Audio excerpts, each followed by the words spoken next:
دنیا کے اندر ڈھیر سارے واقعات ہوتے ہیں، ہم روز دیکھتے ہیں فلاں آدمی جوانی میں انتقال کر گیا، ابھی بالکل جوان تھا، کوئی بیماری نہیں تھی، کوئی آثار نہیں تھے، کوئی بڑھاپا نہیں تھا، کوئی بال سفید نہیں تھے، چلا گیا، رخصت ہو گیا۔ اب اس طرح کی جتنی بھی چیزیں ہوتی ہیں اس سے دو قسم کا لوگ نتیجہ اخذ کرتے ہیں۔ ایک لوگ اس سے عبرت لیتے ہیں۔ عبرت کیا ہے؟ کانوں کو ہاتھ لگائیں گے، توبہ توبہ توبہ استغفر اللہ، اللہ معاف کرے جی، دیکھو ابھی اسی عمر میں بیچارہ رخصت ہو گیا، یہ عبرت ہے۔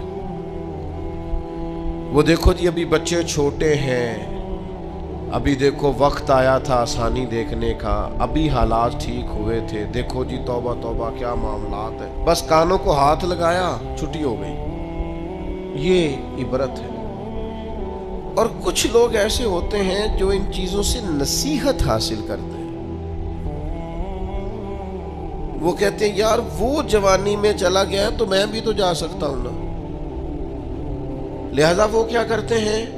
وہ اپنے آپ کو بدلتے ہیں، اپنے اعمال کو بدلتے ہیں، اپنے اخلاق کو بدلتے ہیں، اپنے کردار کو بدلتے ہیں، اپنے شب و روز کو بدلتے ہیں، اپنی صبحوں اور شاموں میں تبدیلی لاتے ہیں، اپنی جوانی کو ضائع نہیں کرتے۔ میں اور آپ روزانہ ڈھیروں عبرت کی چیزیں اپنے معاشرے میں دیکھتے ہیں۔ ہمارے قریبی لوگ چلے گئے، ہم نے ان کے جانے کے بعد کہا یار دیکھو زندگی کا بھروسہ کوئی نہیں، کل یہ بندہ ہمارے ساتھ تھا، آج رخصت ہو، بھروسہ کوئی نہیں، پتہ نہیں کیا ہوگا، یہ عبرت ہے۔ وہ توبہ توبہ کی، پھر اسی کام لگ گئے غافلوں والے۔ لیکن اگر وَمَوْعِظَةً لِّلْمُتَّقِينَ پر عمل ہوتا تو پھر ہم کیا کرتے؟ پھر ہم کہتے یار اگر وہ چلا گیا ہے تو بیٹھے میں نے بھی نہیں رہنا، جانا مجھے بھی پڑے گا، لہذا تیاری کرو۔ عبرت اور نصیحت اس میں فرق ہوتا ہے۔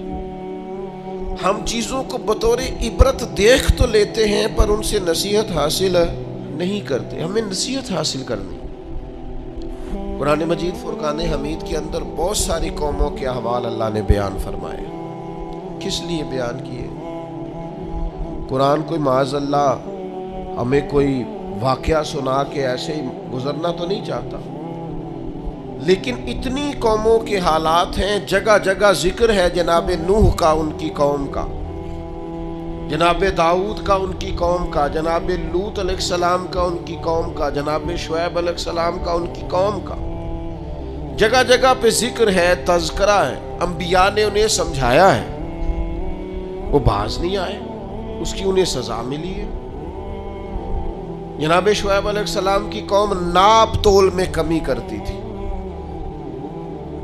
یوں سمجھ لیجئے کہ جتنے پیسے لیتی تھی اتنا مال نہیں دیتی تھی، اللہ نے عذاب دیا انہیں۔ ہم نے قرآن مجید کے اندر اس واقعہ کو پڑھا، اس حالت کو دیکھا، اب جب ہم نے وہ عذاب والی چیزیں پڑھی نا، ان پر عذاب آیا، وہ چیخ کی آواز آئی زوردار،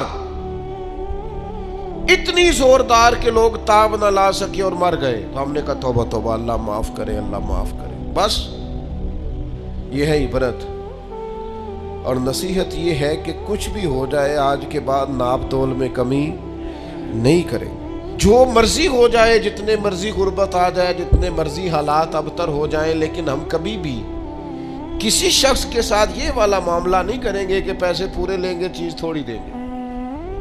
اس عبرت سے نصیحت کیا حاصل کی؟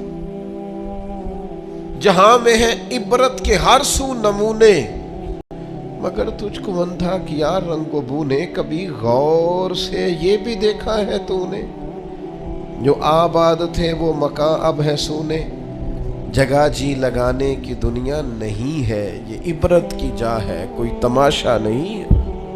غور یہ کرنا ہے کہ وہ والا جرم، وہ والی خطا، وہ والا معاملہ کہیں ہمارے اندر تو نہیں ہے۔